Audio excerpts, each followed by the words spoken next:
আসসালামু আলাইকুম বন্ধুরা, আমি এই মুহূর্তে রয়েছি পিরিজপুর জেলার মঠবাড়ি উপজেলার ৮ নং আমরাগাছিয়া ইউনিয়নের উত্তর সোনাখালী গ্রাম। যে আপনার সহজে যদি এই বিষয়টি চেনেন, সেটি হলো যে খুদেয়া তোতা হুজুর। সেই তোতা হুজুরের বাড়ির থেকে সামান্য একটু ভিতরে মাঠের মধ্যে আমার পাশে যিনি দাঁড়িয়ে রয়েছেন তার নাম হলো লুৎফর রহমান। তা এই পিছনে যে জমিটি দেখছেন, এই সম্পত্তি লুৎফর রহমানের বাবা ১৯৬৮ সালে ক্রয় করেছে, যা লুৎফর রহমান গংরাই তারা ভোগ দখলে ছিল।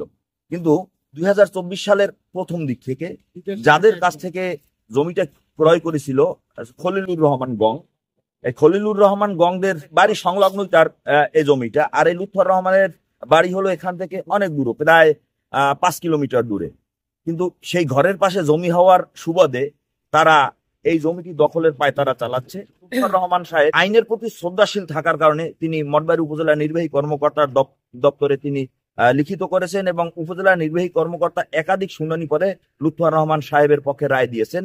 আমার পিতা সুলতান আহমেদ, আমার ছোট থাকা অবস্থায় আমার বাবা এই সম্পত্তি ১৯৬৭ এবং ৬৮ এই তিন ভাই খলিল হালাদার, ফজলুল হক, সোনা মিয়া, পিতার নাম আব্দুল গফুর হালাদার, এদের থেকে এই জমি আমার বাবাই কমলা সূত্রে খরিদ করছে এবং অদ্যাবধি আমরা সেই খরিদ সূত্রে আমরা ভোগ দখলে আছি।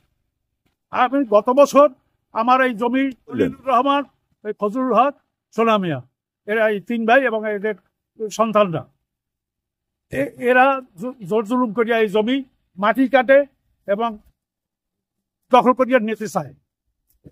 এবছর এরা চাষাবাদ করে এবং ১০ কাঠা জমি জোর করিয়া চাষাবাদ করিয়া ফসল লাগাইছে। এবং আমি যে মামলা করছি ইউনো সাহেবের কোর্টে, ৪৪-এর মামলা চলা অবস্থায় ওনাকে নোটিশ করছে, উনি থানায়ও যায় না, ইউনো সাহেবের কোর্টেও যায় না।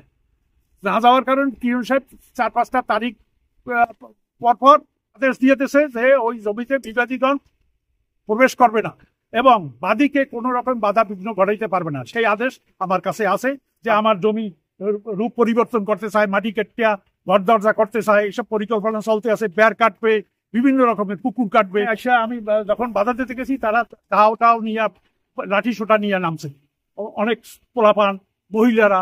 এবং আমি এই ভয়তে আমি জজ কোর্টে মামলা বসাইছি। এ ব্যাপারে অভিযুক্ত খলিলুর রহমান বলেন, তারা একসময় নিলাম কিনে আবার সেরকম জমি বিক্রি করে ফেলেন। পরবর্তীতে আবার তাদের বাবার নামে রেকর্ড হওয়ার কারণে তারা জমি দখল করেছেন। আমাকে বাপের প্রাপ্য আমরা নিতে আসি, আমাকে বাপের প্রাপ্য আমরা নিতে আসি। এইখান থেকে বেচছেন কতটুক? 25 কাঠা কিনছি, নিলাম দৃষ্টি আমরা, আবার 25 কাঠা আমরা বিক্রি করিয়ে ফেলাইছি, এই আর কি। তা এখন আবার কি এখন নিলাম নাই, এখন আমি নিলাম থাকো না, তো ওটা আমার দেহের বিষয়, হ্যাঁ দেহান জানে দাগ আছে, হ্যাঁ দিয়ে খাও।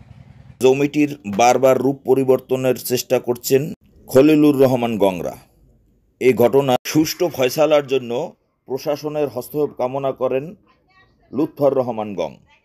আমি চাই এটা একটা সুষ্ঠু সমাধান